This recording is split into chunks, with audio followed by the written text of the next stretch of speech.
Hi, y'all. As y'all are joining, we are going to wait another minute or two to get started and give some time for people to join in.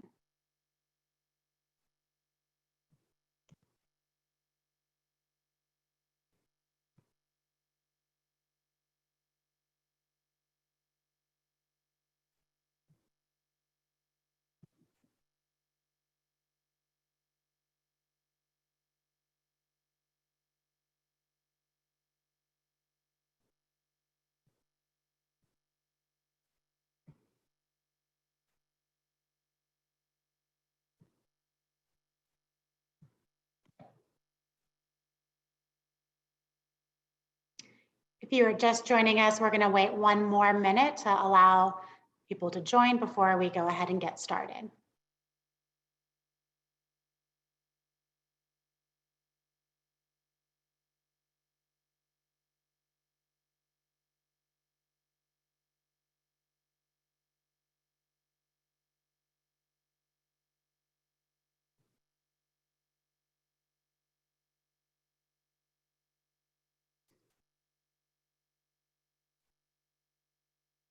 All right, we will go ahead and get started.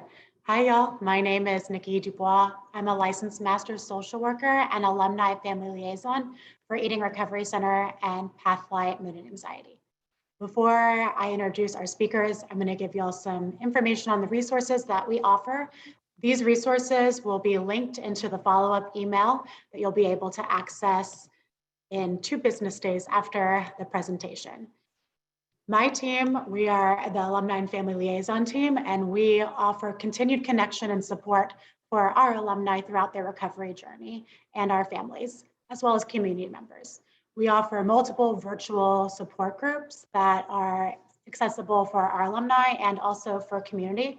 We have 4 that are exclusive for caregivers of people with lived experiences of eating disorders. We also offer the continuing education you're a part of right now for our clinicians. And we have blogs and articles on our website that will give you information of stories of hope and information on how to support your own recovery journey. For the CE portion, you will be getting an email within 2 business days. Please check your spam folder. Sometimes they have been known to hide there. The email will include a link for you to log onto our continuing education portal to complete a course. The course consists of a post-test and an evaluation. You do not have to rewatch the webinar. Once you've completed the post-test and evaluation, you can click on the Achievements tab to download your CE certificate. Please note that Firefox and Safari web browsers are not ideal for navigating the portal. Please use Chrome or Edge if you have these options. The presentation slides will not be available for download, but you will be able to view them in the CE portal. After our 2 clinicians have finished their presentations, we will have Holly Max join us, and she will share her lived experience and her journey on rebuilding her relationship with movement. At the end of her presentation, we will have 20 minutes for Q&A for Holly, Adee, and Kim. And without further ado, I will introduce our presenters. Adee Levinstein is a certified specialist in sports dietetics and certified eating disorder dietitian. Adee is also a senior clinical dietitian at Eating Recovery Center in our Austin, Texas location. Adee is joined by Kim Fry, a licensed marriage and family therapist and the founder of Autonomy Therapy, a group practice in Austin, Texas, specializing in eating disorders, disordered eating, and body image concerns. Thank you, Nikki. And so for tagline of 2020-21, I'm going to share my screen and we can go ahead and get started. So as you know, we are talking about exercise for everybody. And Kim and I are so excited that there is interest in this topic. It's a topic that's near and dear to both of our hearts and one that is not talked about as often as we'd like to see it be talked about. And so thank you for joining us and taking time out of your busy day to be here and learn a little bit more about what movement in in eating disorder recovery might look like. We have no conflicts of interest to disclose.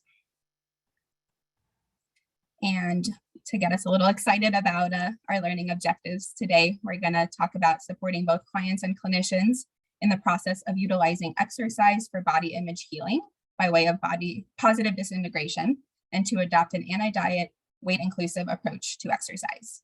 We're going to challenge internalized diet culture narratives about movement in order to increase access to affordable, enjoyable, and accessible tools for eating disorder recovery, and identify values-aligned personal and professional resources to cultivate a community that supports movement as a method of connection and healing, physically, mentally, and emotionally. All right, we're doing a bit of ping pong presenting, as I like to say. So thank you, Niki, for the introduction. Thank you, Adee, for getting us kicked off. And so positive disintegration. I like to say to my clients that before we get to where we're going, we really need to meet ourselves where we are, which essentially means that if we have internalized beliefs about anything, that's going to affect the way that we feel about that thing. That will subsequently affect our behavior, how we go out in the world and express ourselves, how we act on those things. And so in relation to exercise, we'll on the next slide be doing what I like to call debunking movement myths, but we're going to go back for a second. Adee is in charge of the slides, so she has all the power. That was the cue too. I'm sorry, Adee, was the next slide. So developmental psychologist Jean Piaget in 1963, he sort of spoke to this first, which was essentially in order to internalize anything new, we really need to identify and break up old patterns of beliefs, or else we absolutely can't internalize any narratives that would potentially be challenging this. And similarly, Polish psychologist Kazimierz Dabrowski, I may have just butchered that name, in 1972 coined this term positive disintegration, which is this absolutely essential and definitely uncomfortable process. So we need to really be curious as we're going through this presentation today. I want you to have a pen, paper, phone, computer, write down anything that stands out to you as feeling a little sticky, that you're maybe having trouble believing right away, or that may be new information for the first time, because it'll be so important if you're someone that is wanting to heal your relationship with your body and movement, or you're wanting this for your clients, to be identifying what would get in the way of believing information that would help move you towards intuitive movement. Next slide. So let's start with what you've agreed to believe. And now I'm going to do a sort of quick run through of these, I like to call them movement myths, because I do on the Autonomy Therapy website, I do have an intuitive movement masterclass, which is an online course that dives way deeper into all of this. So this is sort of the sampler platter of movement myths. And again, write down any questions that you have or anything that's coming up for you. Just be mindful of that. You're the expert on you, and whatever information you ultimately want to believe that will help move you towards a more intuitive and joyful relationship with exercise, we really need to be curious about what's going to get in the way. So let's start with some psychoeducation. You may have all heard at one point or another, what's really great for weight loss is diet and exercise. That's not true. Exercise actually isn't statistically significant for weight loss. Of the energy that we consume, and I prefer to say energy as opposed to calories because it's a much less loaded term, even though calorie is a unit of energy. Of the 100% of energy that we use, there is a pretty negligible amount used for movement. So the grand majority of energy that we consumed, actually around 70 to 80% gets used for what's called basal metabolic rate, which essentially just keeps us alive, basic life functioning. Another small percentage goes to digestion, and the rest goes towards movement. And so, yes, exercise movement does use energy, just not as much as we think it does. So to that point, kind of jumping down to that second bullet, there's not really a real thing as calories in, calories out. So that's a pretty common term as well that diet culture has really hooked on to, that if someone has a fear of weight gain, the exercise industry, the diet culture portion of it anyways, has really capitalized on that fear by essentially telling you don't worry, you can like burn off. I'm a big fan of the air quotes, so you know I'm not actually buying into this. So I may have to sit on my hands at some point, but for now, that was like my first air quote that I'm giving myself. So you can't really burn off calories, and yet diet culture, the exercise industry has said that we can. However, that's not a real thing, calories in, calories out. It's just not equitable because again, exercise only uses about 10 to 30% on average of the energy that we consume. And it's much closer towards that lower end, not necessarily that higher end of things. So typically it's that lower end. So of the energy consumed, you're only using a little bit of that for movement. And again, the rest is used to keep us alive, basic life functionings.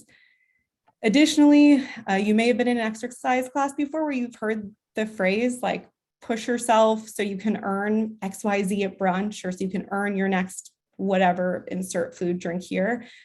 That's not a real thing either, because what ends up happening is, one, as I've spoken to before, exercise really doesn't create that much of a deficit.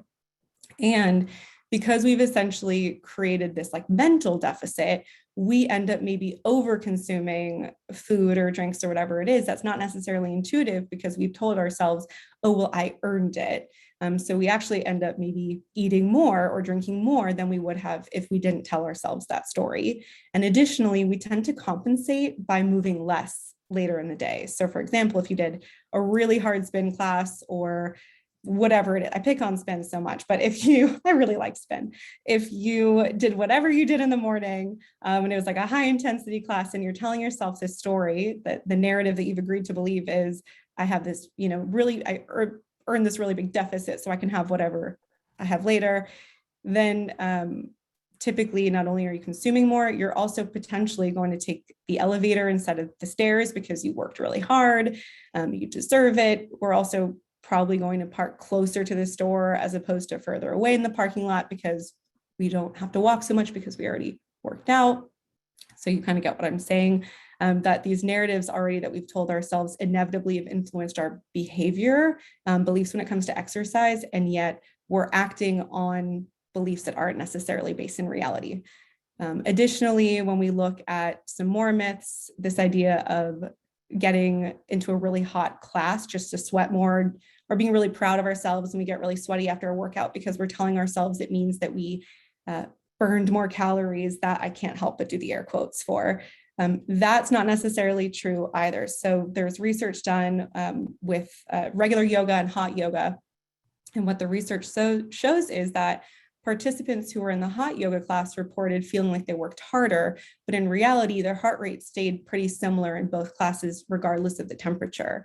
And what we know is that sweating is affected by all sorts of things.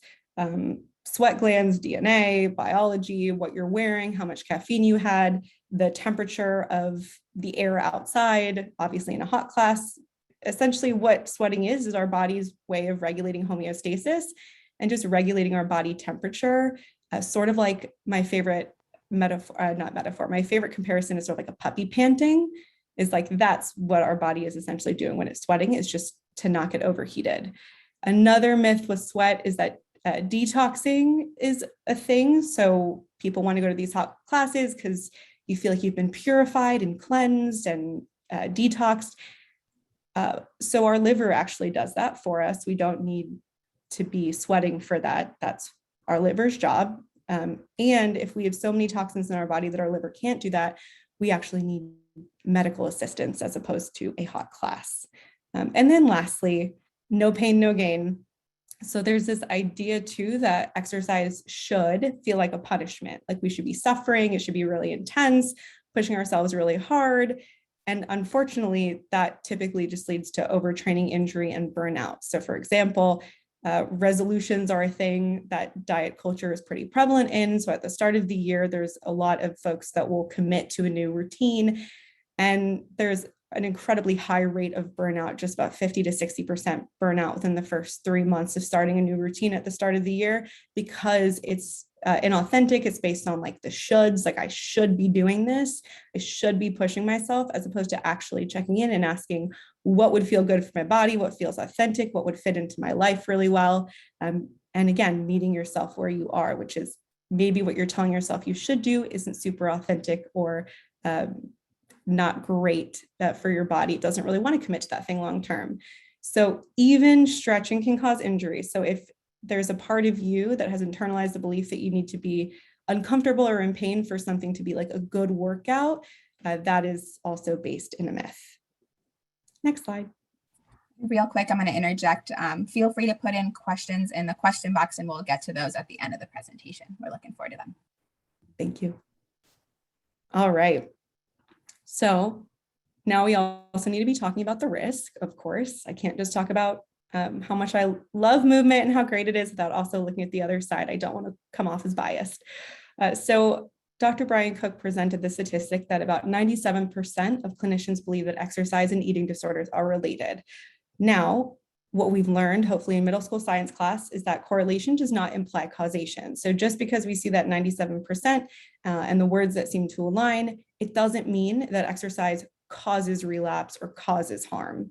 There's a lot of variables that go into that, which we'll get to, and don't switch yet, Adee, but I'm going to say the magic words on the next slide, but we're not there yet. So it's coming up, but I just want to be mindful too, or on the next few slides, excuse me, that there are risks associated with talking about movement, encouraging movement, because we can't control in a session the way that someone is going to interpret what we're saying. And if we ourselves as providers haven't done the work to get this psychoeducation, change our relationship with movement, heal our relationship with our body, we certainly can't be supporting our clients in doing this in a really intentional way. So absolutely, there are the risks that if exercise movement is used improperly, it can result in compulsivity, higher rates of critical thinking. The eating disorder part can get much louder, can cause medical damage, and it's a high risk for relapse.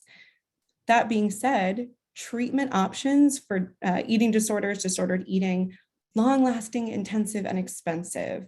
For example, it is really effective when I get a client who's struggling with an eating disorder to send them to someone like Adee, a registered dietitian educated in eating disorders, so that I can be doing healing on like attachments, trauma, family of origin, relationships, body image, and someone else can really be diving into what's not my lane, which is the food piece, and then referring to a doctor so that person can get labs. And if that person wants to start moving again, getting them set up with a personal trainer, and just that treatment team just keeps growing and growing, which is essential for holistic care and is expensive. To have the mind change the brain and rewire also during recovery takes a long time. So we're talking about years that someone could be seeing a treatment team. And it is pretty commonly known that not a lot of providers accept insurance because it can be a whole thing, is what I will say on that, a whole thing. And on that too, even if a provider does accept insurance, there's the case where insurance might not cover dietetics, which I've had happen, unfortunately. And so then that becomes another out-of-pocket expense. So as you're growing this treatment team, you have all of the financial burdens that are building. And so it does provide some more support that it could be helpful to look at what are some other low cost or no cost treatment interventions or tools that could be used to help facilitate commitment to recovery. Next slide. So like I said, you're going to get the statistics. So research found that exercise is actually a predictor of relapse for about 1/3 of discharged patients, and that the highest risk occurs between 4 and 17 months and can continue up to about 2.5 years. Now, like I said on the last slide, with that 97%, there is nuance. So correlation does not imply causation, doesn't mean that exercise is causing this relapse. And so historically, it has felt really taboo to talk about movement or talk about it positively or connect with it as a provider, because there's a lot of black and white thinking associated with this risk, right? Our job as clinicians and providers is to do, we can eliminate harm, but we can reduce it as much as possible. And so a lot of providers historically have not necessarily maybe done the work themselves or brought it into treatment, hasn't felt like a priority because the risk has felt maybe too high and outweighed the reward of recovery and having an additional treatment tool. However, the less intentionality, the higher the risk. So if we're not even talking about it, if we're avoiding conversations about it, the risk for relapse actually goes up. There's so much to cover in treatment, like at an actual treatment center, that exercise movement is it's getting more popular, thank goodness, but it's often overlooked because there's so much that has to get packed in to ensure that someone is well educated, medically stable, has enough tools to regulate their emotions when they step down, gets a treatment team. I sound like my own infomercial right now on treatment.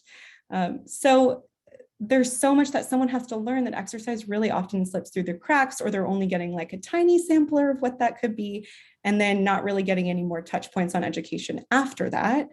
So not really following through and still having those internalized narratives and beliefs about movement from diet culture, from the eating disorder, and have not gone through that process of positive disintegration, so have not been able to actively heal their relationship with movement yet. So it still may be used compulsively in a dangerous way. It's still, those beliefs might still facilitate the limiting myths that exist about exercise and negatively impact someone's relationship with it.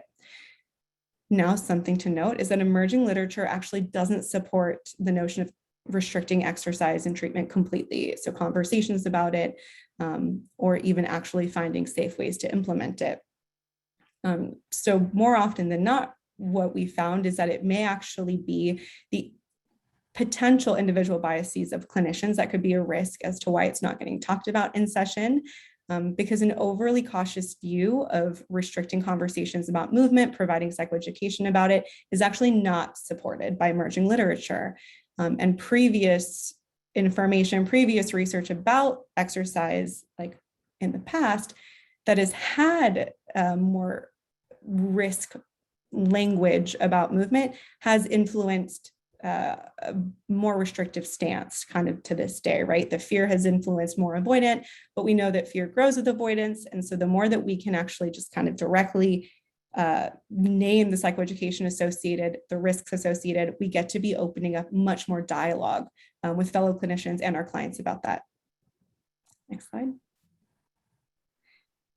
So now that I've named the risks, we get to talk about the benefits. So it encourages clients to cultivate autonomy in their recovery. So no pun intended there. I was not being that particular with my language, but cultivating autonomy and being able to take control of their own recovery, right? Like stepping into situations that might have a bit more risk, but allow for that client to be challenged, to have moments of positive disintegration, and then to build resilience, having moved through that successfully, taking accountability and learning moving forward what would help them maybe feel a bit safer or enter movement more intentionally. It's also a fantastic way to build community, especially as folks have been so separated during COVID. You can be moving virtually with someone, you can be going on a walk and talking to someone on the phone, and it just elicits more connection. Additionally, what I hear a lot of times is that part of what people love about movement is that they get to do it with someone else. And it can be really fun to just be like laughing with someone, moving around a bit silly, and not taking yourself too seriously, catching up with someone, going on a walk. So there's a lot of ways that socially movement can be used as a way to connect. It also prevents against osteopenia and osteoporosis, which is a loss of bone density, which can be really great for older clients or clients that have been restricting for a long time.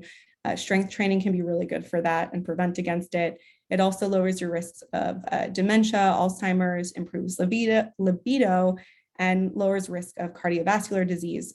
This is also not a comprehensive list, fortunately, of exercise benefits. This is just like a smattering. There's so many amazing benefits for movement when it's used intentionally, when it's used properly. It can also strengthen a mind-body connection with intuitive movement, which we'll get to a little bit later in the presentation, kind of pulling that apart.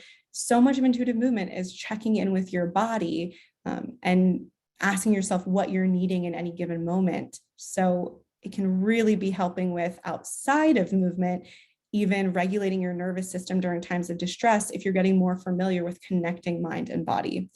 And lastly, for creating new and authentic exercise values. So kind of jumping back up to developing more resilience. Typically, if we're going into movement with a set of more punitive, limiting values, what we want about movement, we can get really burnt out. Again, that low rate of commitment that falls off after the start of the new year is a testament to this.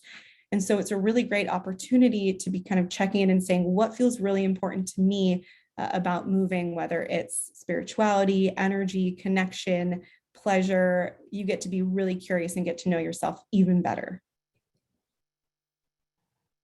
Yeah, next slide. Next slide. Okay, I'd also like to just, with that, making sure to highlight that none of those benefits, which there are so many, and like Kim said, so many more, have anything to do with the way our body looks externally. And I think it's one of the things that I talk to my clients about all the time of movement is wonderful. And like Kim was saying, so many benefits, but when we're looking for this result that may or may not happen, it kind of takes away from all of the other benefits that we see. And so when we're upset that this didn't get me to my goal of X pounds or X inches or whatever it might be, that also discourages us from continuing to do movement if we're not able to recognize all the wonderful other things that we're getting from doing that movement. So provider language, something that as a dietitian, I'm really passionate about the way we speak about food, but I also think and also think about the way that we speak about movement is so important. So as Kim was already mentioning, we can only do so much work with our clients, as much work with our clients as we've done ourselves. And so if we haven't been able to heal as clinicians our own relationship with movement, it's really hard because it's so nuanced, right? To talk about it in a way that is supportive and feels nourishing and value driven and all of those things that are so important. So the doing our own work, the doing our own psychoeducation and prioritizing our own ability to connect in a way that's different than what maybe diet culture teaches us is kind of step number one in making sure that it's an environment that is conducive to healing. And so that how we talk about it, talking about words that are supportive, that are energizing and revitalizing versus things that might feel like they're more deflating or more punishing than they are supporting. So strengthening is a word that has so much meaning that can be, strengthening physically, strengthening spiritually, strengthening in so many ways, versus toning kind of has that connotation that I think probably everyone watching right now knows what we're talking about. But when the goal is strength versus a certain look, that creates a very different sound to the way that we relate to this movement. And again, energizing versus calorie burning, like what is this movement adding to me and to my life and to my experience versus what is it taking away? And I'm a big fan of, how can we add and make our lives fuller versus how can we make our lives smaller? So being intentional about the nuance of how we bring this conversation. And it doesn't just have to be an eating disorder recovery, but in our day-to-day lives with our humans in our lives, that little change, that little shift in language can make a huge difference for how we think about and feel about movement. This number 3 is a big one, but avoid giving specific exercise recommendations without proper education is a huge liability risk. We also know that this is so fragile, right? And that the way that we speak and the way that what we say is interpreted doesn't always necessarily align. And so making sure that we are clearly communicating and knowing that what we're communicating is safe and appropriate for where our clients are or where we are at that time. And this number 4 one of my favorite quotes that I cannot take credit for, but saw on a listserv many years ago, is that diet is a noun and rest is a verb, and that this permission piece of we need to rest, and that rest doesn't just happen between all the things that we do. Rest is something we need to intentionally build into our lives, and that includes movement. Is that part of a healthy relationship with our movement is how do I also give my body a space to rest and recover and re-energize to be able to do the things that I want to do in my life. So it's not this day off or cheat day or I'm being bad today or all of those language. This is me intentionally saying this is my day of taking care of my body. And today that looks like taking a rest day, giving myself a space to rest. So I hope that nuance and that kind of language piece is understandable, or I communicated it clearly.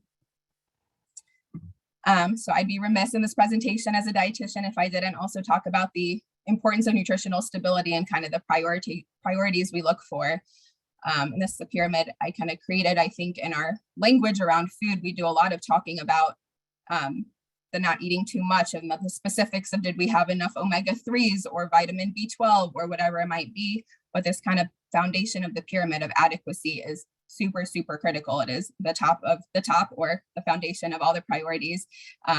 And if we're not having enough nutrition to, like Kim said, the majority of our energy needs are for our survival. If we don't have enough nutrition to survive, adding movement on top of that is just not appropriate. And there's no space for the body to be doing additional movement. And so this adequacy and having a balance of our macronutrients and having a variety of foods and showing some flexibility. Ultimately, the goal at the top is to get to a piece of enjoyment, and enjoyment is in our food, but also in our movement, and enjoyment of relating to a full life in our bodies, that we have this relationship of nourishing versus punishing. So again, that adequacy piece, if nothing else, is the one that I want you to take away, is we have to have enough energy to nourish our body without movement, and then be also willing to add nourishment on top of that to fuel our movement. And so this fueling and refueling idea, again, this emphasis, I can't overemphasize or emphasize enough. The nutritional adequacy is kind of number one. And if that's not there, all the rest is kind of, we don't have anything to talk about until that piece is set in stone. And then this nuance again of eating to move versus moving to eat. And so Kim again touched on this. In our culture, we very much talk about, well, I earned this because I exercised this morning. I can go, get my mimosa at brunch or whatever it might be because I already went to my, we'll just pick on spin because that's what Kim started. So spin class this morning.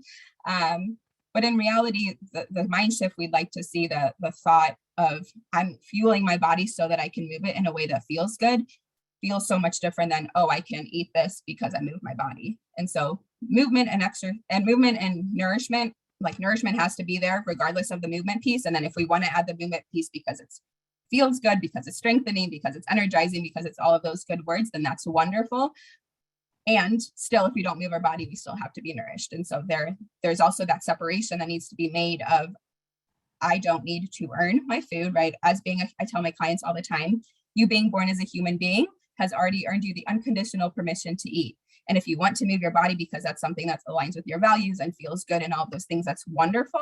And if you don't, you still have to eat. And so just making sure that piece of how are we approaching the idea of the relationship between food and movement is really critical in healing that relationship with movement. And then this willingness to adjust your intake in order to move, and that's something that we work on with our eating disorder clients. And one of the ways that we can identify kind of what's the motive behind moving. And if the idea is, well, I'm not willing to budge on my meal plan or my, eating patterns or whatever it is that we're on, but I do want to go, run 6 miles, then that might mean that the motive behind that movement isn't quite recovery focused and might be a little bit more, I'm trying to change the way my body looks. I'm trying to lose X, Y, Z, et cetera. And so that ability, ability to be willing to be flexible in that intake adjustment, because I know that if I go, my client says, I really love paddleboarding. I'm in Austin, so that's a big thing we do here. I love paddleboarding. And that's something I'm willing to eat more so I can go do that with my friend and go hang out, on a nice summer day. Then that might be a really great indicator of we're doing movement for reasons that are supportive of recovery. And so then the medical stability piece goes hand in hand with the nutritional stability, but working with an eating disorder informed physician is really critical in monitoring to make sure that movement is appropriate. So we monitor a lot of different things, especially at the higher levels of care, but outpatient would be really important too, because there's less eyes on the person. The lab value stability, we look for a whole host of values, including electrolytes, including liver functions, all of the things to make sure that our body is getting what it needs nutritionally and also is stable on that end.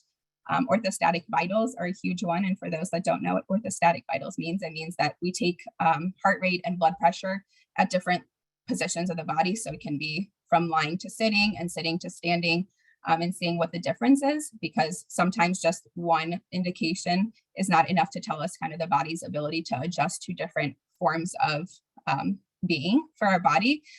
So even if at baseline, a heart rate looks normal, if that heart rate then spikes up from sitting to standing significantly, that can indicate a heart overworking and being undernourished or other things happening. And that would create some danger in introducing movement that might be create an exertion on the heart. And then what I, again, stole from another dietitian, the line of bottom line weight is that during especially severe eating disorder, or some eating disorder, I shouldn't say severe. Lots of eating disorders look different ways, but in a lot of times with eating disorders, we're doing some weight restoration and making sure that there is this bottom line weight that the body really should not be below, or that creates an increase for risk of injury, of heart conditions, of a lot of different things that might, complications that might happen. And so if that is part of that person's kind of trajectory of the weight being affected by the intake, by the eating disorder, then that's just something that we also need to monitor, especially in kind of that fragile early stage of recovery. And menstrual cycle, when appropriate, can be an indicator of something going wrong if it's not regular, and if it's not, regular is the word. So making sure that a female, or a assigned at birth female is having a regular cycle before willing to reintegrate some movement. Other things that might be looked at is a DEXA scan, and that's to show bone density, bone mineral density, making sure that there is enough nutrition for the bones to function, that we're not increasing risk of fracture, and other symptoms. This is definitely not an all-inclusive list. And then my little asterisk at the bottom, showing that normalcy does not necessarily equal stability. And this is one that this is why that first bullet says an eating disorder informed physician. Our bodies are really good at staying homeostatic, and that a lot of times people with very severe eating disorder symptoms, disordered eating symptoms, don't have abnormalities in their lab values, don't lose weight, don't have bone mineral loss, and all of those don't lose their period, and all of those things don't necessarily mean that they're fueling their body adequately. And so needing to look at that full picture of, is this person appropriate to add movement into their life, is critical. And so this next, for those of you that are clinicians or people with lived experiences with eating disorders and want to learn more, Dr. Cook and colleagues here wrote this wonderful paper on exercise and eating disorder treatment, and they did a systematic review and created some really incredible guidelines, what they call 11 core themes of ways to help reduce risk and possibly increase positive results in eating disorder treatment with movement. So I thought it would be helpful for us to go through some of their guidelines of what they came up with, because I think these pieces are super critical in thinking about how to do this in a safe and supportive manner. And this is kind of small, I recognize that, but this is from the paper itself, and it is available for looking up online, so you guys can feel free to look that up afterwards. But the number one is adopt a team approach with experts from a variety of relevant disciplines. We'll talk about that a little bit more on the next slide, but that number two is continuously monitoring medical status and safety concerns, screen for exercise related psychopathology. So that means it's not just about physiologically, are we okay to do movement, but where are we on that recovery neuropathway space of what is the motivation, and the things that Kim can talk to you much more in depth about. Where is our mind when it comes to adding this movement back in? Create a written contract of how and when exercise will be used in treatment, include a psychoeducational component, focus on positive reinforcement, create a graded program, start with mild intensity and build slowly. This one is one my clients do not like, that I say, okay, we're going to start working on movement. How about taking a couple walks 10 to 15 minutes a week? And they're like, but I wanted to go, rollerblading for an hour with my friends. And so it is a very gradual and slow integration, both for the medical stability piece, and that way we also have pieces of information on the psychotherapy piece of it, of how are we doing and integrating this, what might be coming up for you as you're starting to move your body some more. Tailor the mode of exercise to the needs of the individual. And so for this one, it can look a few different ways, but one of the things that I like to think about as I'm working with my clients is if someone really had, again, we're going with the spin, so we're going to spin. If spin was a big part of their kind of deep disordered eating disorder pathway, that is likely not going to be the first, second, or even third mode of movement that we might try. It might be, what would it be like to go take a walk or go to a yoga class, or something that's completely different than maybe what was happening while the disorder was kind of at its peak. And that way there's also more space to be curious about, what is it like to move my body without it connecting directly back to that really disordered time period. And then including a nutritional component to account for the physiological needs during exercise, and then debriefing after exercise sessions. So as you can see, there's a lot of components that go into this. And so this importance of a treatment team cannot be again, overstated. And you saw there's multiple pieces of processing. So having the psychoeducation piece, having a space to process what this movement means, having a space afterwards to process what was it like to move the body. So the therapist is absolutely critical in that piece. Having the dietitian there to do some of the processing, but also making sure the nutritional components are there and the stabilization, and how do we troubleshoot, and what would it look like to add movement, and what does my nutritional need then change? How does that change my nutritional needs based on that medical doctor to monitor a lot of those things that we already talked about. And then including other people that are important. So if there's, if it's an organized sport, making sure the coach is on board and knows kind of what the recommendations are. It's really important to have everyone on the same page, because eating disorders and disordered eating really like to split. And so if the coach doesn't necessarily know what the doctor, dietitian, or therapist recommended, it's very easy to kind of not be on the same page. Parents, if it's a kid or young adult, or an adult who has parents that are part of their lives, and really any other support. So it could be friends. And then I didn't put this, normally I would draw a circle and have it in the middle, but the person themselves, right? The person with them that is healing their relationship with movement is kind of the center of the treatment team. And so also making sure that the recommendations given and all these support people are really rallying around what their values are and how they want to move forward in treatment, or in integrating their movement, but then being mindful of not helping encourage their eating disorder along the way.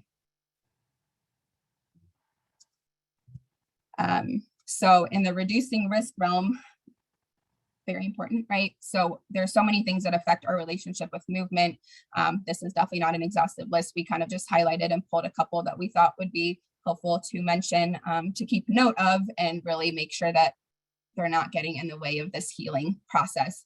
And so a lot of things that are very popular right now are like movement wristbands, calorie trackers, and apps that kind of have a place for input of movement, because that can then create this, what Kim was talking about, calorie in, calorie out, and I didn't move enough today, and did I have enough steps, and all these things that really take us away from listening to our body's cues and keep us more in the cerebral space of, I need to do this to be okay, versus I want to do it because it feels XYZ in my body. And then social media, we know that it can be very not helpful, and it can also be very helpful. And I think we'll talk a little bit more specifics around that. But doing kind of this sweep of, which is on that next set of bullet points of what kind of accounts am I following, what kind of media am I consuming, what kind of messages are they sending me, and is that supportive of the direction I'm trying to go? And so things that are also really important in thinking about making movement a safer space is having size inclusive exercise providers. So again, if that language is, let's move our body and listen to the music and, energize and all of those things, that's very different than like, let's burn off the blah, blah, blah, blah. And I'll use Kim's air quotes because that's very important there. That creates a very different space and can create that supportive space that we're looking for versus maybe a triggering experience. Avoiding mirrors and reflective surfaces, so that again, that external input oftentimes can take away from what we're feeling in our body.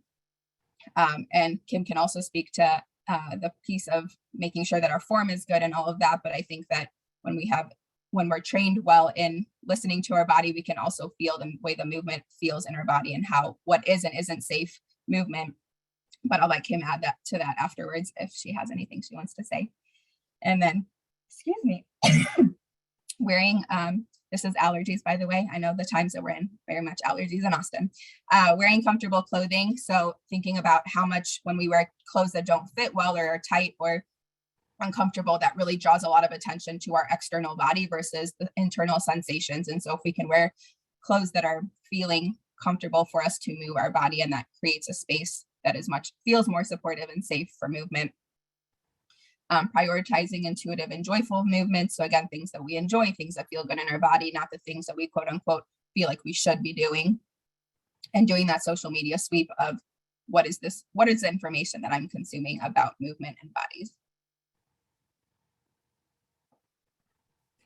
All right. I did not mean to pick on spin. There's plenty of other things I need to start picking on. That was just the first one that popped into my mind because it's a high intensity cardio exercise. It is very enjoyable. So kind of jumping back for a moment just to speak to the calorie trackers too, this popped into my head, Adee, as you were talking, that we also tend to use different types of exercise machines at the gym as feedback. So if you're on the treadmill, elliptical, I have to do it again, spin bike, I'm so sorry. And you have like the tracker that's kind of, right, counting the time, then counting the calories you burn. That is also not necessarily accurate. That thing is not like literally your body, so it cannot possibly be telling you the physiology of what's happening with your body. And the issue with those machines, including the calorie trackers and the watches, Fitbits, et cetera, is that those are pretty linear, which means that over time, you could be on the treadmill for 3 hours, that number is still going to keep going up. Please don't be on the treadmill for 3 hours is the caveat to that. Is going to keep going up like this. It's linear, it's like a positive line up.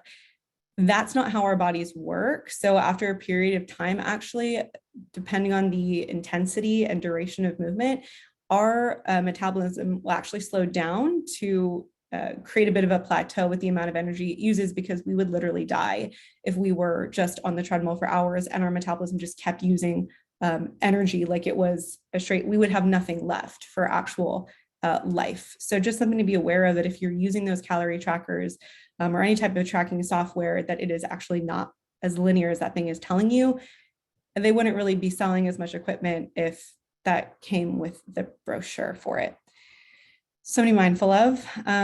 Intuitive joyful movement. So these are synonymous, joyful, intuitive movement. It's the process of connecting with your body, checking on your internal cues, and using like your body as feedback for what type of energy you have, how much of it you have, what movement your body might be craving. And then it also pulls in mindfulness principles that when you're doing whatever movement you've chosen or lack thereof resting, continuing to check in with your body and asking yourself, let's say you're in a class. I know I did the first 20, 25 minutes, there's 50 minutes total. So there are about like 20, 25 minutes left of class. Do I still want to be pushing myself like this? Can I be scaling back? How might I want to pick another option? So Adee had mentioned earlier, language is really important. And so I'm also a certified personal trainer and bar instructor. And in my classes, when I would teach, and then when I trained other instructors on how to be mindful of their language, there's commonly the phrase modification. And I find that that can be really triggering for a lot of people, because the original movement might not have even been accessible. So it's a bit ableist to say, unintentionally ableist to say modify, because that implies that someone was actually able to do the first movement that was offered. So it's not really a modification. The different movements, though, are just options. So I like to say, if you're going into a class, you can also arm yourself with that knowledge. So let's say an instructor says modify, you can just tell yourself, okay, they're giving me another option. And so how can I check in with my body, listen to it, and use that to determine what kind of option I pick next and how I want to listen to my body. Intuitive joyful movement is also really values-based, like I mentioned earlier. So some examples, typically we're using exercise as a punishment, is how I've been told. Push yourself, push harder, dig deeper. If I hear that one more time, we don't need to dig deeper. We need to listen to our bodies and ask ourselves how much energy we have, and if we're actually enjoying what we're doing. Because again, if we're not, we're going to burn out, and we're not going to want to do that thing again. And then we are going to end up feeling probably more critical, like we failed something when we really didn't, when it probably just wasn't very authentic to our bodies. Additionally, we tend to be pretty achievement oriented. Like I have to hit this specific number, I have to hit this certain weight goal. And if we can swap that for just like enjoying ourselves, having fun, playing, imagining that we're like kids again, what we enjoyed when we were toddlers and middle schoolers, when we were just like, who cared? Like you're running around, you were enjoying the movement. You weren't even thinking about the fact that you were exercising. You were just moving your body in a way that felt nice and enjoyable, swapping the desire for weight loss, changing, reshaping the body to mindfulness, to being able to practice strengthening a mind-body connection, which can help in other areas. How we show up in one thing is typically how we show up in just about every other area of our life. And so if we're practicing mindfulness and that mind-body connection, when it comes to food, when it comes to intuitive movement, we're also probably going to get better at doing that when we're maybe having the startings of a panic attack, creating that mind-body connection, helping our nervous systems re-regulate to ground ourselves.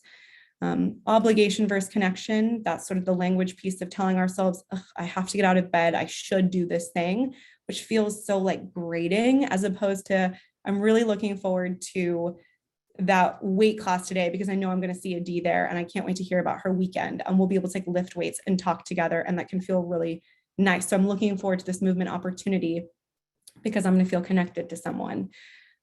Maybe even it's your pet, whether you're playing with one of your pets or taking them on a walk, or I got a leash for my cat. That's like a thing that I did. So connecting to anything, connecting to nature around you, it can feel really grounding.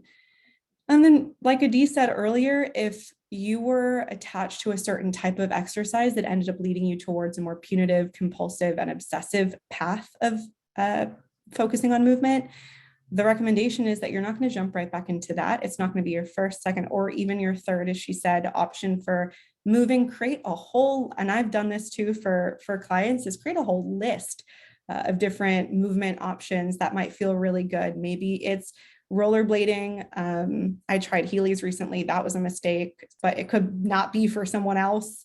Maybe that's, playing with a pet, washing your car, carrying, folding laundry up and down the stairs. Like that is actually all movement. So the things that you might not even consider as movement, romping on the beach during a family vacation, that's still movement. So being appreciative and grateful for your body and the experiences that you're having so you can be really present to enjoy them.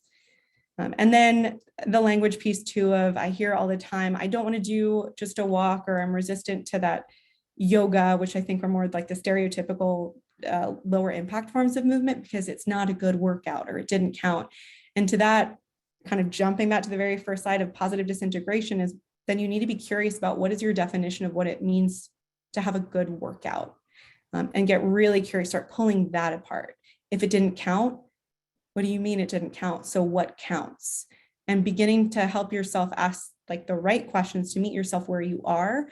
Because if you're just so focused on, it's not a good workout, it didn't count, that's all criticism, that's the inner critic, that's judgment. And there's nothing that kills curiosity faster than judgment. So be mindful when that inner critic is getting really loud, when you're, I like to say, shooting all over yourself, and ask yourself, how can I actually be curious about my decision, my behavior, my own thoughts, so I can start being mindful of what's going to get in the way of me actually authentically feeling better. Next slide. All right, and importance of resources, like Adee had mentioned, social media is a huge part of so many of our lives. On average, pre-COVID, most people spend about 5 to 6 hours online. Now we are spending infinitely more. It's a good day if I get off my computer within 12 hours during the day. So we're on it a lot. If we're not video chatting or Zooming, we're Twitter, TikTok, Instagram, Snapchat, I hear is still a thing. And so probably more that I have aged out of and I'm not even aware of. So be mindful of what you're saturating yourself in, because what we're exposed to is typically what we're drawn towards believing.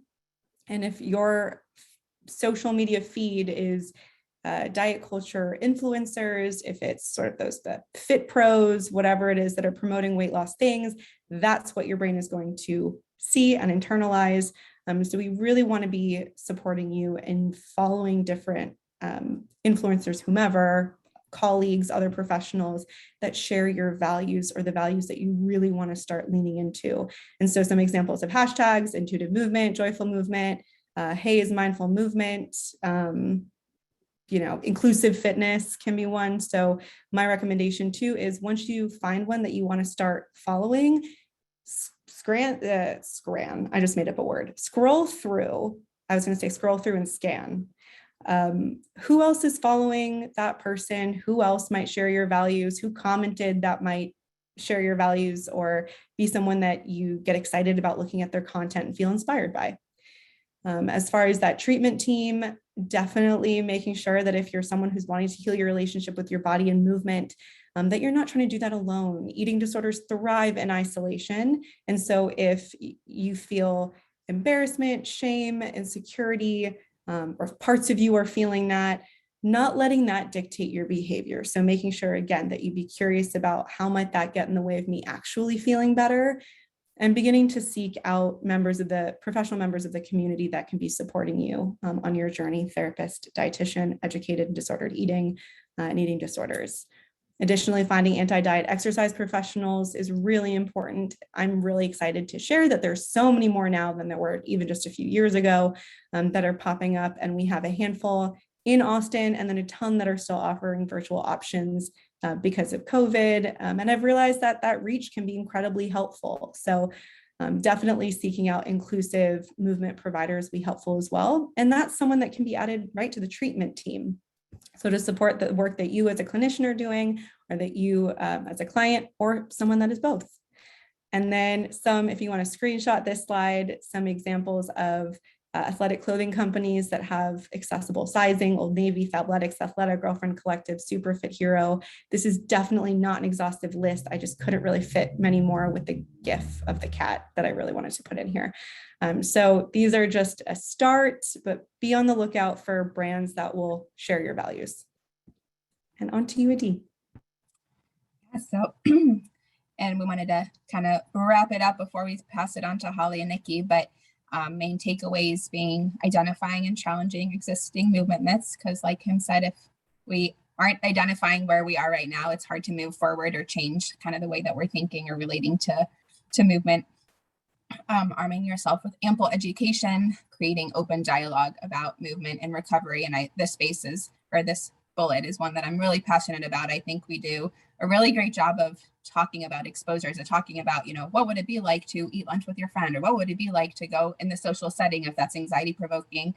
So also having conversations about movement instead of avoiding the discomfort that might come with that creates, again, space for curiosity, space for exploration, space for healing.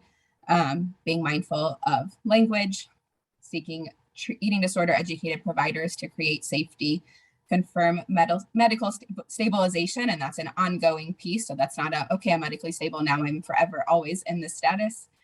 Intentionally reduce risk where applicable, and that's applicable in a lot of places. Seeking joyful and intuitive ways to move, access to values aligned resources, and then prioritizing personal experience. So again, we cannot help others, we cannot provide supportive environments if we have not gone through that journey or created that piece on our own. And so making sure that we are in a space to do that for others.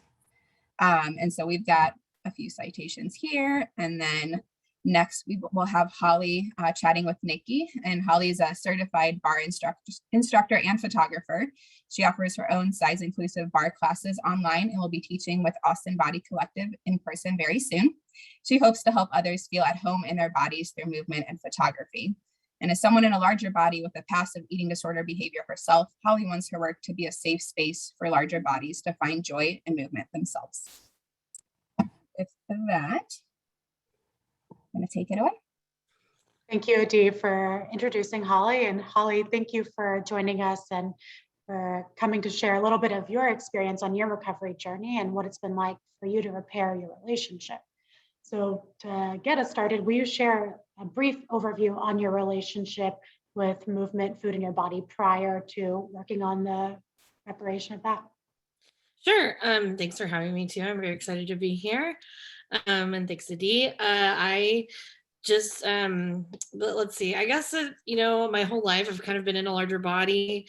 So just throughout my childhood, I kind of struggled with just starvation and always on like a diet or cycling throughout my life. And then I really hit a point in college where I had a pretty bad problem with orthorexia. I was working out constantly, at least twice a day, and really, really obsessed about food when I was eating. And then, I just, a few years later, I kind of started learning more about body positivity on Instagram. And I came across the book Body Positive Power. And that really changed everything for me.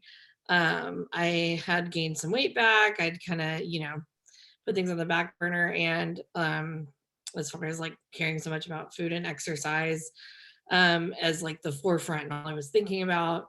And reading that book just really kind of brought me to this place where I realized that, I did not have to put my whole value into my appearance, because that's exactly what I'd been taught my whole life. Yeah, thank you for sharing that snippet, Holly. And I'm curious, as somebody who is now in the fitness and space, how you're able to maintain and continue to work on repairing your relationship with your body and movement. For sure. I definitely feel like it's an ongoing cycle. I feel like after reading that book, I kind of dove into, again, Instagram has been very helpful. I started like just following a bunch of different accounts and learning more about just fat positivity in general, or being fat as being okay. that is a basic concept, is pretty mind-blowing, I think, to a lot of people. And then one day I came across autonomy when Kim was opening it up, and she really helped me. I've always been passionate about movement, but I was really scared to kind of get back into moving myself, just because I didn't know if I could trust myself to move in a way that wouldn't get me back into bad habits of just trying to do it to lose weight, or just because of my appearance and to be smaller. So actually, when I came across autonomy, Kim actually approached me about teaching, which I never would have thought I would be able to do in my body at my size. And then the pandemic hit, and it worked out time-wise for me to learn how to teach. And I thought it was a great opportunity. And so that really, really helped me repair my relationship with movement, to be able to trust myself and to help empower others in larger bodies. That's been a really big deal to me. Just to know that you can move in a bigger body, like just to be able to tell yourself you can move joyfully. And like Kim was saying, like just thinking back at being a kid and the fact that we aren't really told we can move like that anymore. I think that's like a really big thing that always brings me back to this, like, to being able to move as an adult in a joyful way, and to be able to express to others in my classes, as Kim has taught, to be careful with language and offer different options, and to leave people feeling good and empowered with their movement and in their bodies. Holly, you mentioned that the idea of being okay, being fat, is a radical concept. And I'm curious, I know you use the term fat to describe yourself and in your Instagram handle. Curious if you'd share with us what that's been like for you and how you've been able to take that weaponized word back. I definitely think it's like a fake it till you make it kind of thing with that word for me, because it was, I think even when I like made my Instagram, it was kind of weaponized, but it also felt like I was saying, it's just, just being able to compare it in my head, like that it is the same as a thin person saying they're thin. It's just a descriptor, and to have it be just a descriptor is really easy. It's not, it totally takes away the viciousness the word had growing up. And, and it allows me to exist in my body. It allows me to know it's okay to exist in my body as it is. So that's, one really big thing that I've taken away from using that word, and trying to just, and again, if you use it, I think it just lets other people know that they can use it too. And that's just, that's just a really big part of it. I just want other people to know it's okay to move in a fat body, and to stay in a fat body, and to be happy in a fat body, and to use that word. Thank you, Holly. And do you have any advice for somebody who is in a larger body that is trying to work on their relationship with movement, or like you have done, get into the fitness industry? I say follow, like I would say Instagram is a big thing. Try to unfollow any like Fitspo or anybody that makes you feel bad in a way that they're like they're trying to showcase that their body is their value. I think that's kind of a big thing. Unfollow any accounts that make you feel bad about yourself. Try to find people who look like you online, who are trying to make a difference and just feel good in their own bodies. If you want to find movement, look into classes like I offer, or other people online like Natalie, Body Positive Bar, Brock. I have so many people that I can't get their handles right off the top of my head, but try to find fitness instructors that look similar to you, or that are in marginalized bodies, that are trying to, to bring joy into the movement industry. Thank you, Holly. And I want to be mindful, we have a ton of questions. So I would like to start addressing those. I know Adee is working on joining back in. And if you have any questions for Holly, please throw them into the chat box and we're going to do our best to get to all of the questions. Let me go to some of the first ones that have come in. Kim, I'm not sure if this is something you can answer. Can you explain positive disintegration again? Is that a you slide? Yeah. That was a me slide. So positive disintegration is the term used to describe the uncomfortable process of, oh, welcome back, Adee. The uncomfortable process of identifying and challenging and breaking down previously internalized narratives in order to create space to learn and absorb new information that would have directly challenged that old information. So as an example, if I have an internalized belief that I've never questioned of exercise is good for weight loss, I'm going to act on that if I am wanting to lose weight by starting to exercise more, by if I do gain weight, maybe reacting immediately with fear and using exercise in more of an abusive and compulsive way. And so positive disintegration would look like me learning the facts today of, oh, exercise actually isn't statistically significant for weight loss. And what I would need to do is, if I learned that today and I'd had this longstanding belief that it is helpful, there'd be a lot getting in the way of me actually being like, oh, okay, exercise isn't good for weight loss. Let me change the way that I exercise now. That's a marathon, not a sprint. And so what I would need to do then is say, okay, if I've believed this thing, if I've believed that exercise is good for weight loss and it's manifested in so many different ways, where did I learn that? Who taught that to me? Where is that reinforced? What evidence do I have that that's true? What would make me want to believe that that's true? I could keep going. I have enough fingers to keep going, but I won't. You get what I'm saying? Which is like, you would need to be really curious, kind of pulling out and challenging all of the existing information that would make it really difficult for that to feel like an authentic new belief. Thank you, Kim. Our next question. How can clients be guided through finding joyful movement, and when can the intensity be increased? First of all, sorry, we're in our office, our whole internet went down, so it's great timing. So thanks for your patience with me. I think that there's a lot of nuance and there isn't really like a set, this is when and this is how and this is why, which is why I think movement in general is so taboo, like Kim said, to talk about in eating disorder recovery. So I think kind of thinking about those factors that we discussed about medical stability, how are they progressing in therapy and psychologically, like what are some intentions behind it? Nutritionally, are they stable? There's a lot of those pieces. And those will also indicate kind of depending on how lighter intensity movement is accepted, how they're being able to process that and all of those things gradually.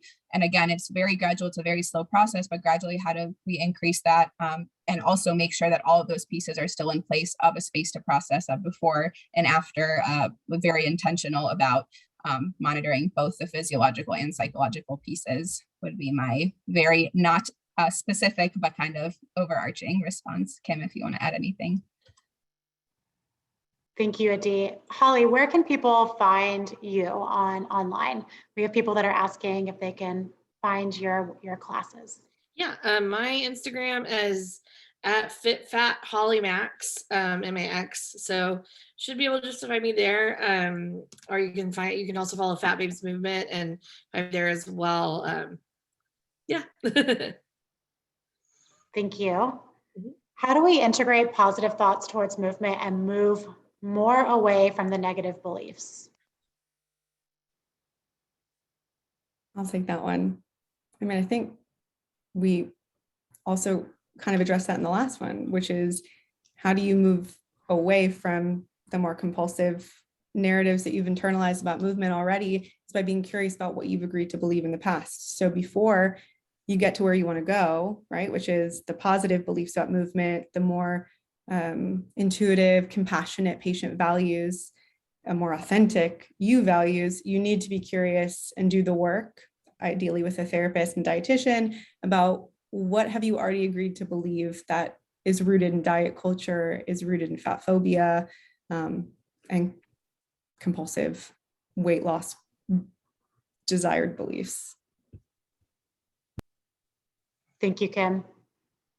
Another question, how do we navigate exercise with somebody whose whole identity has revolved around their sport and they are not doing it solely to burn calories, but it brings them joy?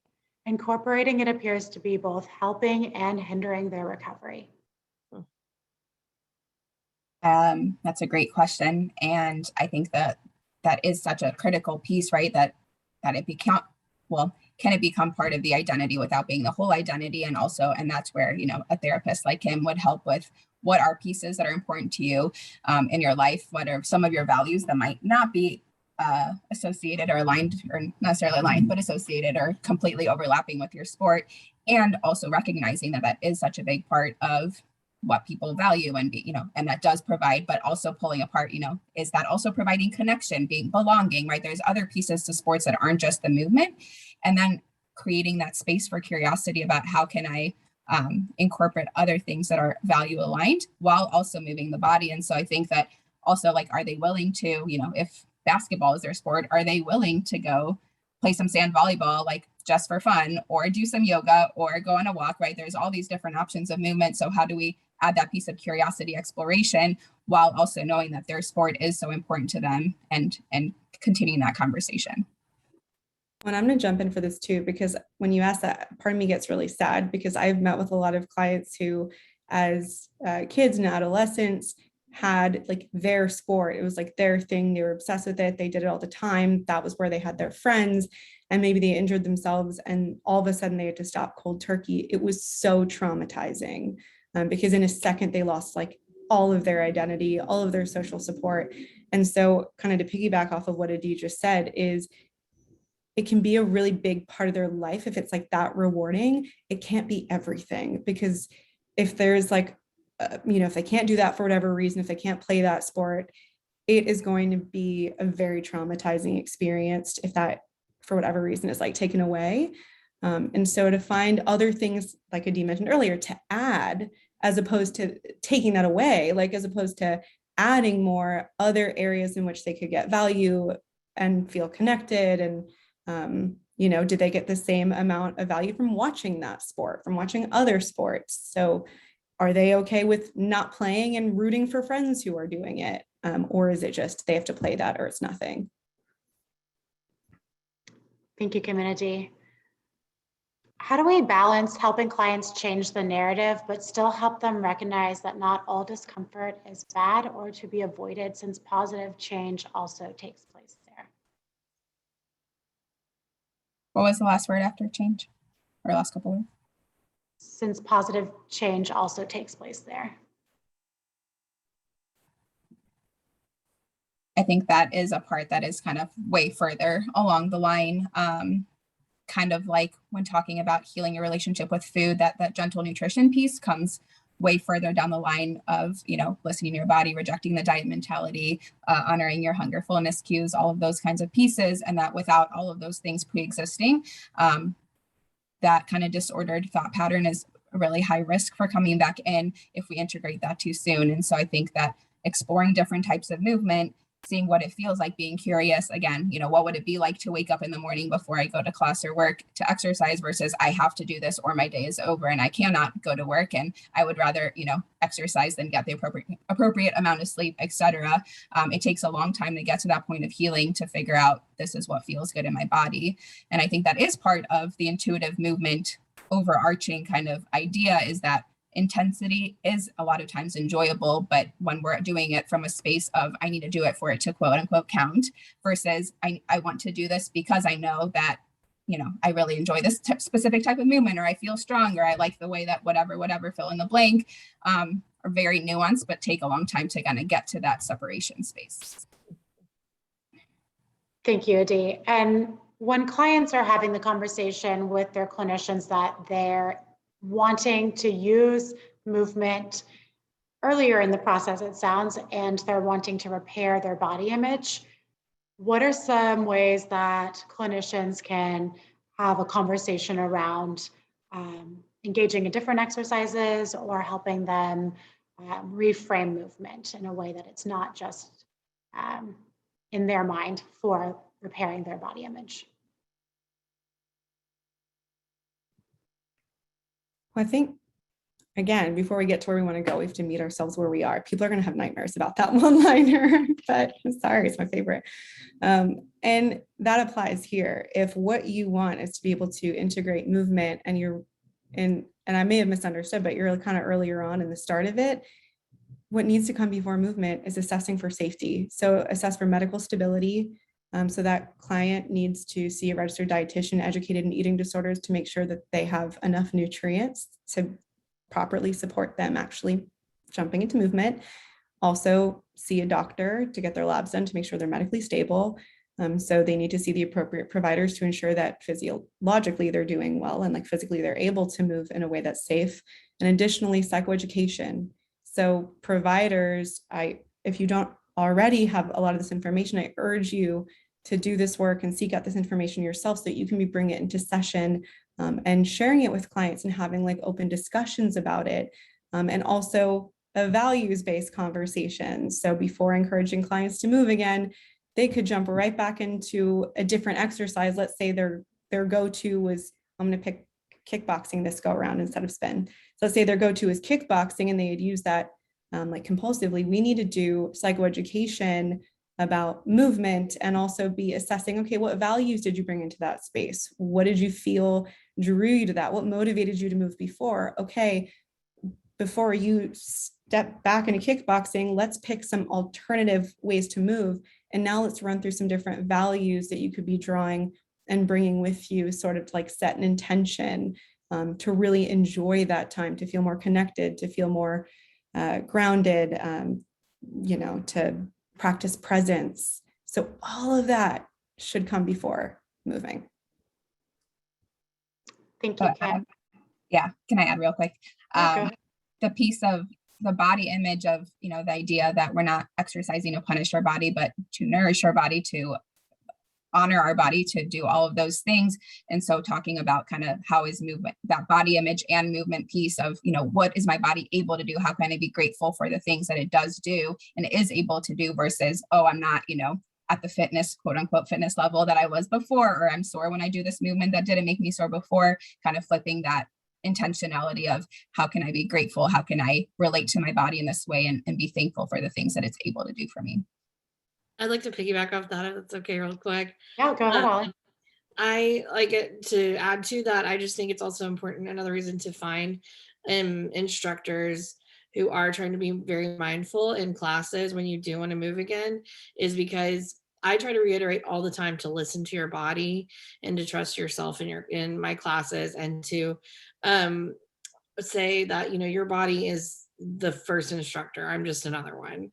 So I really try to tell people to listen to themselves and to connect with themselves and just to use a lot of positive affirmations because I just feel like in the fitness world, a lot of times it's very, like Kim says, like dig deeper and push harder. And so I think it's really important when you do feel like moving to try to find people who are going to really like root for you in the way you need them to. Thank you, Holly.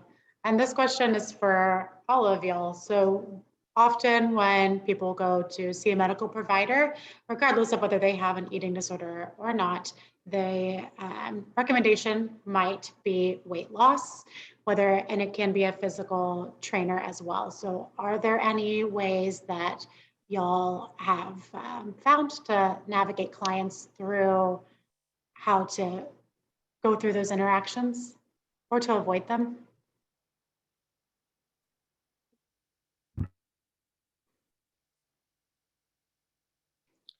Anyone want to jump I in? unmuted and then I remuted myself. Just kidding.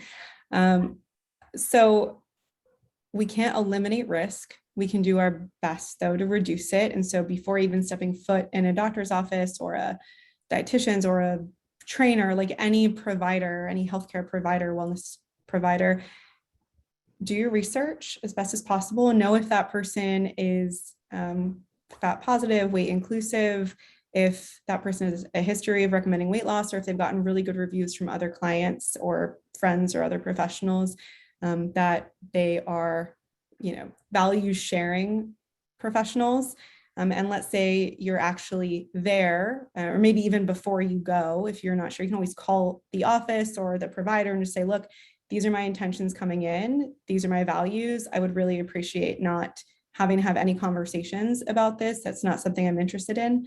And at the end of the day, like, your reality is the most important one. So you are the expert on yourself always. No provider will ever know you better than you know yourself.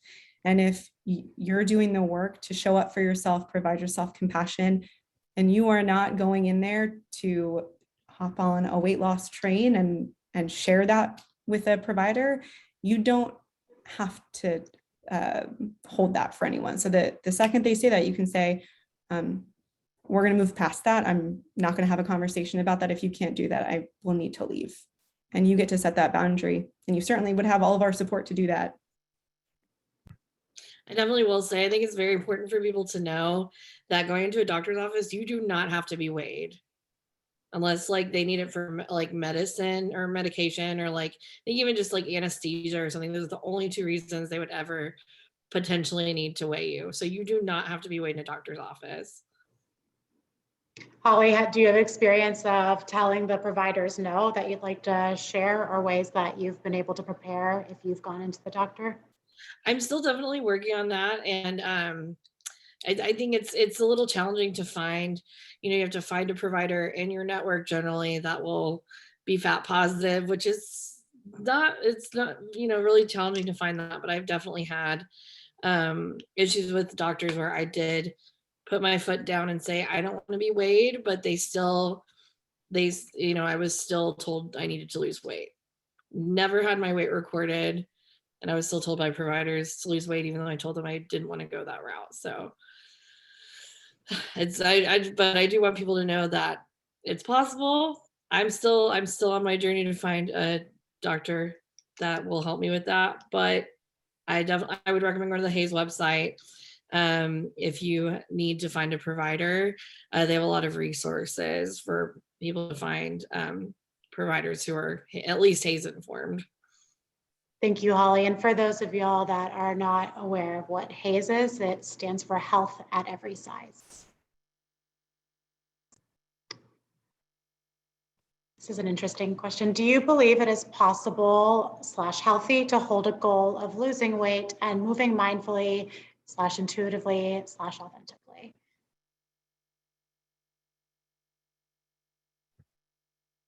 I'll let Adee take this one then. So I want to be clear when we say anti-diet clinicians, or like fat positive, all of those things, we're very much pro our body being the expert. And so it's not that we are anti-weight loss per se, we're anti-intentional weight loss. I think the journey of purposely pursuing a change in your body that you don't know is what your body is wanting or needing creates a lot of potential for harm. And again, what we talked about, like the way that we eat, the way that we move, we can overlook a lot of the positive things that come from improving, our consistency moving our body, because we're feeling good, because we're getting these other benefits. But when the intentionality is specifically the weight loss, I think it removes a lot of the benefits that otherwise would be happening. And kind of on the physiological end, the weight loss journey can oftentimes be stressful, and stress causes change in our hormones, and an increase in a cortisol, which is a stress hormone, actually creates signals our body that we need to store more fat. And so there's just a lot of kind of things that happen behind the scenes that when we're creating more stress for ourselves in our body, we're working against ourselves and against our biology. So I guess the impossibility, I don't like to say anything is impossible, but I think it's creating a lot of obstacles to work against ourselves in that space.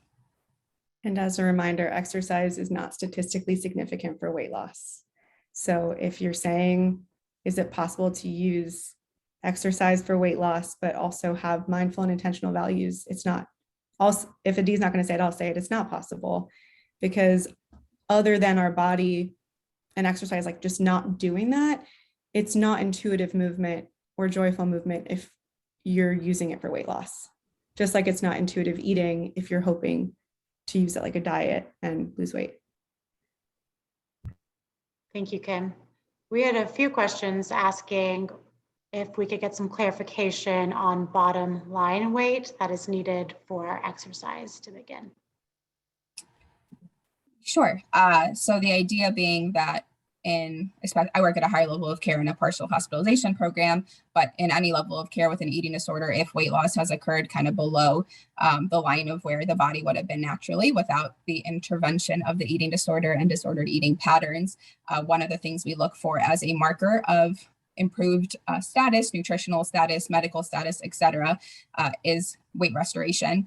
And so that's not the clinician trying to micromanage weight or saying that this is the max their weight needs to be. It's more of I'm looking for this bottom line of this below this weight. We know that we're artificially suppressing weight, and that means that our body's not getting the nutrition that it needs to function properly. Our brain's not getting the nutrition it needs to function properly, and et cetera, et cetera. And so that idea of weight being important only in the sense that we have to have a minimal, a foundational amount of nutrition for our body to be functioned properly.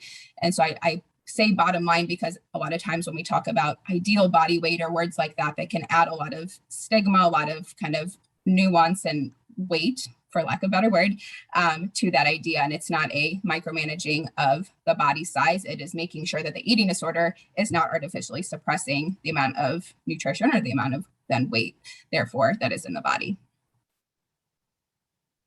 Thank you, Adee. Somebody asked if we could recommend some articles that support calories in and calories out does not work. Do y'all have any information or resources where they could access that? Not off the top of my head. I can't point you to any very specific research article, but we can certainly put some together and share them with y'all. And yeah, that we can put some together. Great. I have put my email in there and they can email me. What is the biggest advice you have for collegiate sports registered dietitians navigating participation in sport with their eating disorder athletes, especially when it feels like the rest of the treatment team who are not eating disorder informed feel participating in the sport is better than appropriately treating the eating disorder and prioritizing that first? First of all, as a former collegiate athlete dietitian, I want to extend a lot of compassion to that. It's a really hard space to hold and to know that you're trying to provide the best care that you can for your athletes, and not necessarily having the informed support around you that would be so critical in that care. I think a really helpful guideline that's pretty black and white is the Red S, which is relative energy deficiency in sport, position paper that kind of clearly outlines certain parameters as far as nutritional stability. But otherwise, it is doing, I think, the best that we can as far as providing data on the dangers and for the risks, I guess, of continuing to play an athlete that is kind of on a downward spiral. And at the end of the day, if they're a human before they're an athlete, and that's something I feel like I tried to kind of emphasize in my sports days of if their physiological human body is not functioning, and that includes their brain, then that is going to impact their performance in sport. And so we need to prioritize their human health to be able to make them the best athlete that they can be. Thank you, Adee. And I noticed the time. I know there are a lot of questions that we were unfortunately unable to answer. Y'all have my email address. If you email me, we will do our best to get those responded to. I will contact Kim, Adee, and Holly to get your answers answered. I want to thank all of y'all for attending, and the follow-up email will be sent in the next 2 business days that will give you information on how to access the CE. Thank you all for attending, and I hope you all have a great day.